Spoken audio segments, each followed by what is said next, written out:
Hi folks, Roland Martin here and welcome to my YouTube channel. And today we're fishing a small pond from the bank with a Senko. It's one of my favorite ways of fishing, and I just want to tell you a few things about what I'm doing. And it's just a great way to go.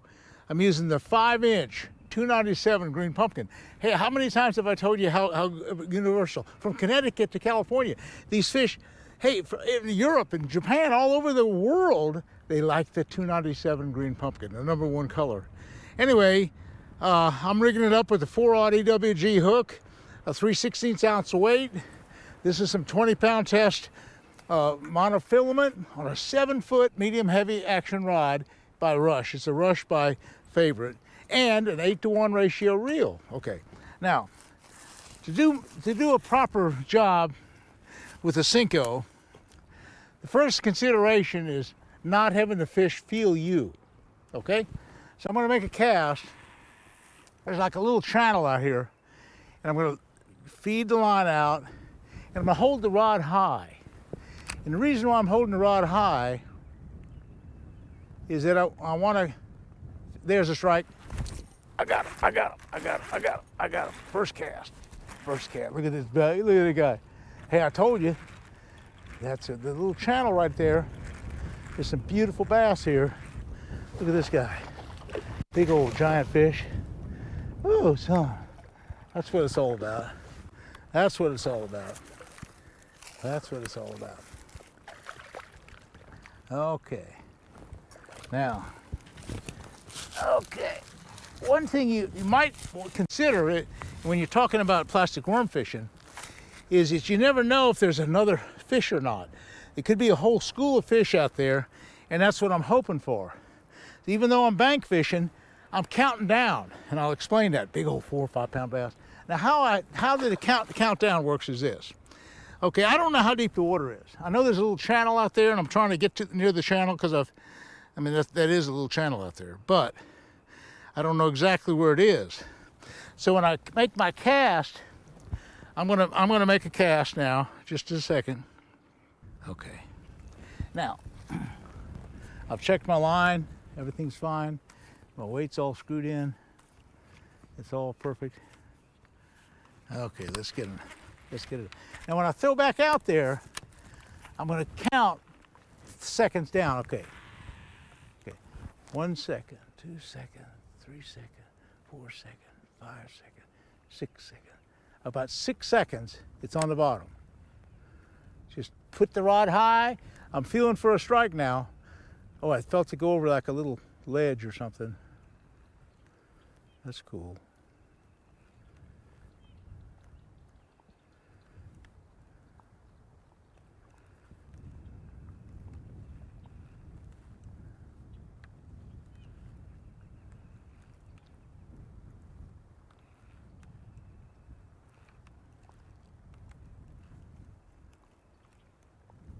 Huh. There's one, hit it right here. He's right there.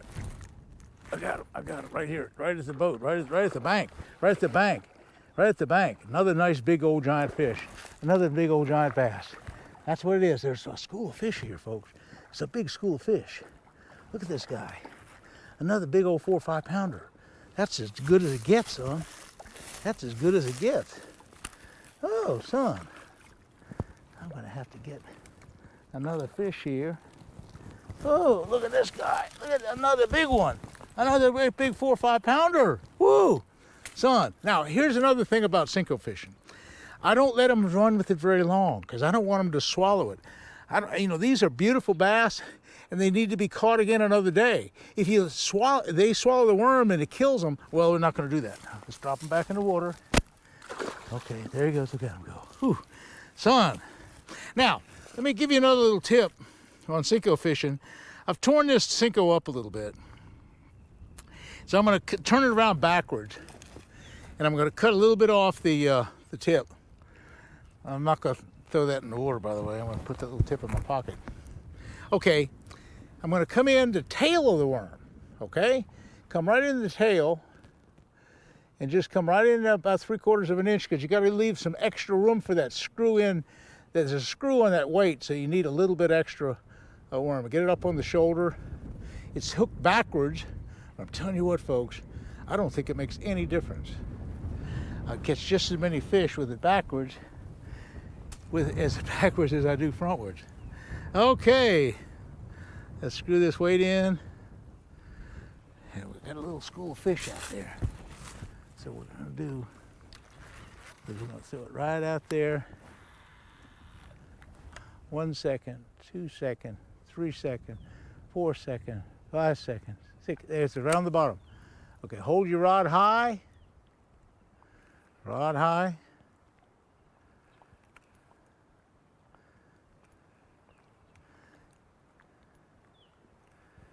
Feel for that strike. There's a good chance there's a whole school here. There's a good chance. Be another fish or two. There, he's got it. I want to hit it. He's got it. He's got it. He's got it. He's got it. He's got it. He's got it. He's got it. He's got it. That's what Senko fishing is all about. You know, by the time you count down and by the time you hold your rod high, I mean, these are all really important tips for Senko fishing. You can do it from the bank, you can do it from the boat. And again, it's just really important to do that. Also, I have polarized glasses, and I just saw a fish right then. I just saw a fish go right there. I'm just gonna go right there like that and see if he bites it. Because I just saw a fish chase this other one up.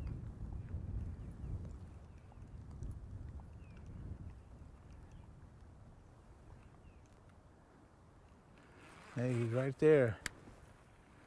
He just hit right there. I just saw him. He was a bigger fish than the one I caught.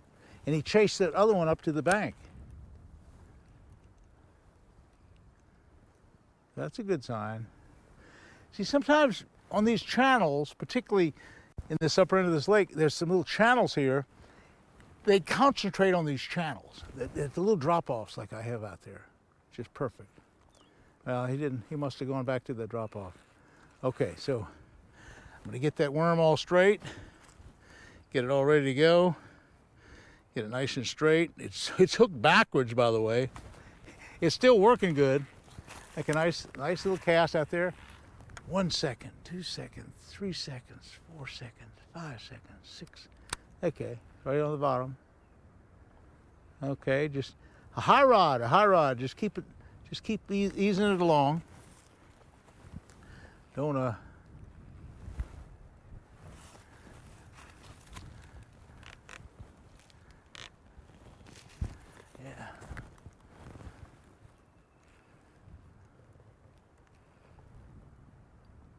There's a strike.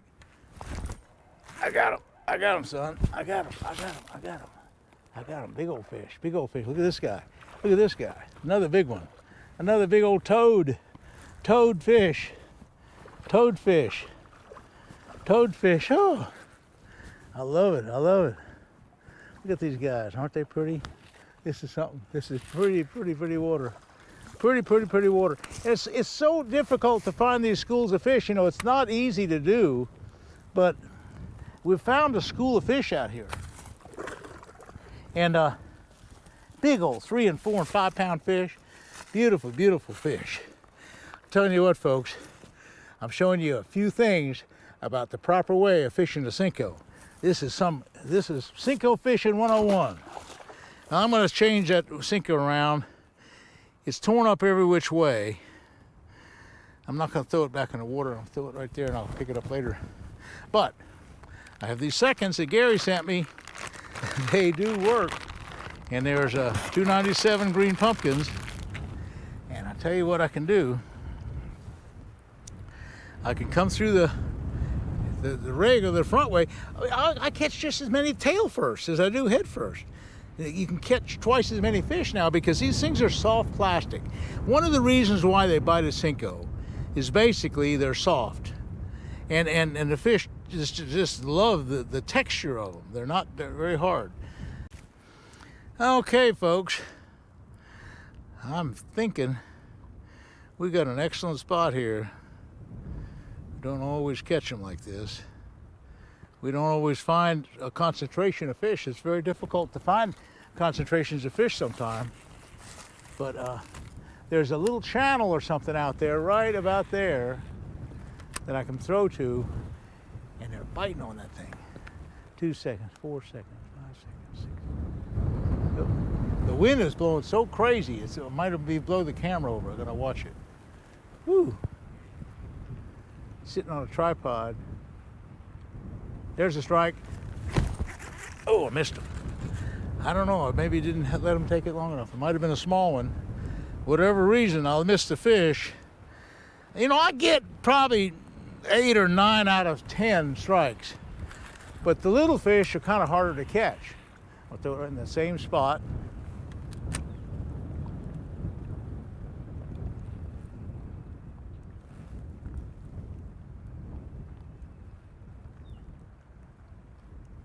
Do a deal like this and just pitch it like this. You don't have to make a big cast. Sometimes you can make a little cast like that and see what happens.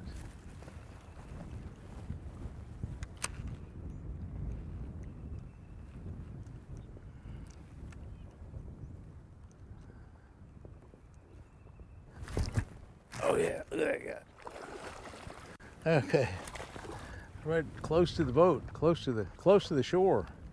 Nice fish, a couple pounds. Yeah, it's a couple pound fish, 3 or 4 pounds. Ooh, son, that's good. Yeah, you find a nice little concentration like this, and you can really work on them. You know, catch and release is so important. You know, without catching and releasing these fish, you know, that's so important. You just have to do a catch and release. I mean, he can't eat but very many bass anyhow. I mean, I've caught way more than I could ever eat. I'm gonna tail hook it. Okay, put this in my pocket, and then come right through the tail of the worm. Okay. Again, I didn't do much. I just was kind of just throwing right there. I didn't throw very far out.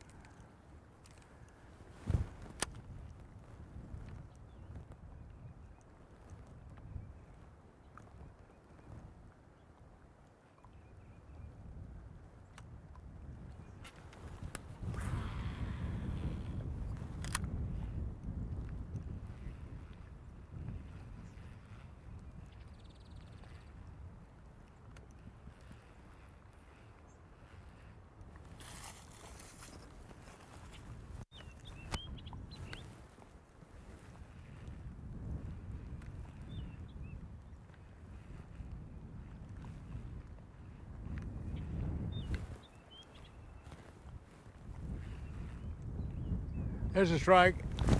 Oh yeah. Oh yeah. Oh yeah. Oh yeah. Look at that guy. There you go. Good fish.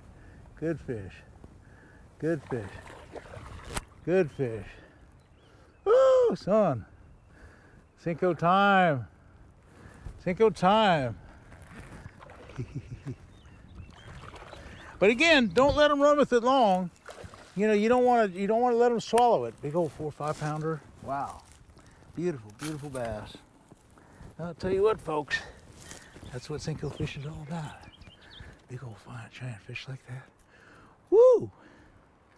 Son. Okay. Can't get it much better than that. Nice fat bass. Woo! That's a good one.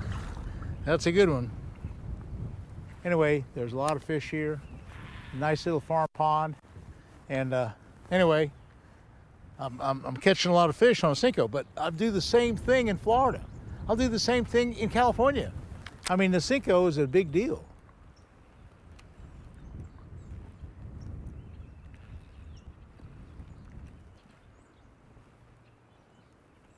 There's a strike. Oh yeah. Look at that guy. Oh, okay. Oh yeah. Okay. Oh yeah. Look at this guy. I love it. I'll tell you, folks. I hope we've shown you a few things about catching fish on a Senko.